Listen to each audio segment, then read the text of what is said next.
నమస్తే, నేను మీ రెడ్డి శ్రీనివాస్. ఏదైతే హైడ్రా మీద చాలామంది విషప్రచారం చేస్తున్న ఈ సందర్భంగా హైదరాబాద్లో ఉన్నటువంటి తెలుగు రాష్ట్రాల ప్రజలకి ఇట్లా ఆలోచన చేయాలి. హైదరాబాద్ అనేది దాదాపు 400 చరిత్ర కలిగినట్టు గొప్ప చారిత్రక నగరం.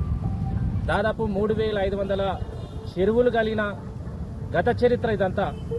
ఈరోజు ప్రస్తుతం హైదరాబాద్ నగరంలో 1 కోటికి పైన జనాభా నివసిస్తున్నారు. ఇక్కడ ఉన్నటువంటి మన గౌరవ ముఖ్యమంత్రి రేవంత్ రెడ్డి గారు భవిష్యత్తు తరాలను దృష్టిలో ఉంచుకొని నిజంగా చెప్పాలంటే నిజంగా తెలంగాణకు చెరువులే వారసత్వ సంపద. మన కాకతీయులు కావచ్చు, కుతుబ్ షాయిలు కావచ్చు, అదేవిధంగా శాతవాహనులు కావచ్చు, వీళ్ళందరూ చెరువులు నిర్మించి ఇక్కడ ఉన్నటువంటి ప్రజలకు జీవనాధారం కల్పించిన చరిత్ర. ఈరోజు మన భవిష్యత్తు గురించి మాత్రమే ఆలోచన చేయకుండా భవిష్యత్తు తరాలు హైదరాబాద్లో చాలా సంతోషంగా జీవించాలనే ఆలోచనతో గౌరవ ముఖ్యమంత్రి రేవంత్ రెడ్డి గారు హైడ్రా పేరుతో చెరువుల పునరుద్ధరీకరణ చేస్తుంటే కొందరు అక్కడక్కడ నిజంగా అన్యాయం జరిగి ఉండొచ్చు, కానీ దాన్ని కూర్చొని మాట్లాడితే పరిష్కారం అవుతుంది.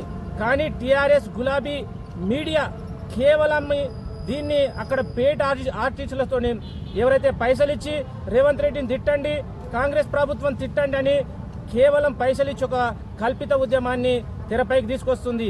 హైదరాబాద్ ఉన్నటువంటి చాలామంది మేధావులు కావచ్చు, చదువుకున్న జ్ఞానులు కావచ్చు, ఆలోచన చేయండి. ఇది మన కోసం తీసుకున్న నిర్ణయం కాదు. భవిష్యత్తు తరాలు, మన పిల్లలు, వారి పిల్లలు ఇట్లా హైదరాబాద్లో ఎలాంటి ఆటంకం లేకుండా జీవించాలంటే ఈరోజు మనము ఈ కార్యక్రమాలను ముందుకు తీసుకునే సందర్భం. ఎక్కడున్నాయి 3500 ఉన్న చెరువులు ఈరోజు హైదరాబాద్లో ఎక్కడ కనబడుతున్నాయి? ఇది గొప్ప నిర్ణయం. ఈ నిర్ణయాన్ని స్వాగతించాల్సి పోయి అక్కడక్కడ చిల్లర దద్దమ్మలు ఎవడైతే కాంగ్రెస్ పార్టీ మీద, ఎస్పెషల్లీ రేవంత్ రెడ్డి మీద కోపంతో వాళ్ళ కుటుంబ సభ్యులను కావచ్చు, అదేవిధంగా వాళ్ళ వ్యక్తిగత విషయాలను ఇట్లా దూషిస్తూ మాట్లాడుతున్నాం అనేది కరెక్ట్ కాదు. మీకేమైనా చిత్తశుద్ధి ఉంటే హైదరాబాద్ యొక్క డెవలప్మెంట్లో మీరు భాగస్వామ్యం కావాలి. హైడ్రా అనేది ఒక మహత్తరమైన గొప్ప కార్యక్రమం.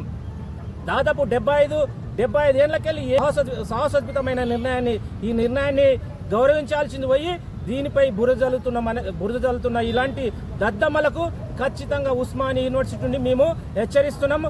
ప్రభుత్వానికి ఉస్మానియా యూనివర్సిటీ విద్యార్థులుగా మేమందరం సంపూర్ణ మద్దతు ప్రకటిస్తూ ఈ హైడ్రాను భవిష్యత్తులో ఇట్లా ఇంకా ఎక్కడెక్కడైతే ఉన్నాయో, ఏ చెరువులైతే ఎవరైతే ఇల్లీగల్ ఆక్యుపై చేసుకున్నాడో వాడిని ఖచ్చితంగా నిర్దాక్షిణంగా రోడ్డుపై లాగాల్సిందే.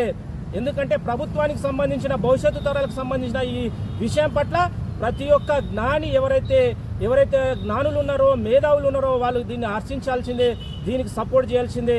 ఖచ్చితంగా మేము సైతం ఏదైతే హైడ్రాకి సపోర్ట్గా ఉంటూ ఈ ప్రభుత్వానికి బాసటగా ఉందాం. జై హింద్, జై భారత్.